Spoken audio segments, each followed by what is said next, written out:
weeks before the deadline, the National Printing Office finishes printing all 52.3 million ballots for the 2013 elections.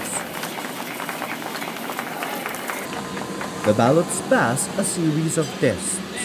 For the past 2 months, the Commission on Elections opens the ballot printing process to observers. The NPO sets up a viewing room for political parties as well as journalists. While observers may not enter the printing area, the viewing room lets them monitor printing activities. The NPO says only one political party is consistently monitoring. The most consistent is UNA.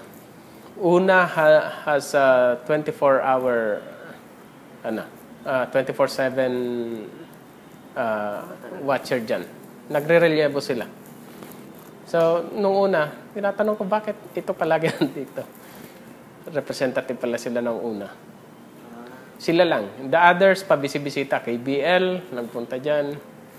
Yung nationalista, nagpadala minsan. Yan na. But LP minsan. One of UNA's free representatives, Jojo Maximo, holds his ground until the last day of printing. For Maximo, his presence helps UNA guard the process even if from a distance. Yun ang order eh. Yun ang gusto ng UNA. Para mabantayan din.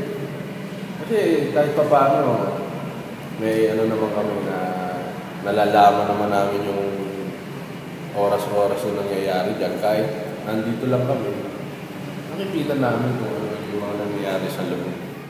A former election lawyer, COMELEC Chairman Sixto Brillantes, knows it's important for parties to guard the ballots. This was open to the political party. Hindi sila nagpunta, ibig sabihin napakalaki ng tiwala nila. Pero hindi namin sila hindi pinayagan. They were always invited. From the NPO, the COMELEC brings the ballots to a storage house, then eventually transports these to various provinces. The public has another month to guard these ballots until these sheets of paper carry their votes. Paterno S. Michael Rappler, Manila.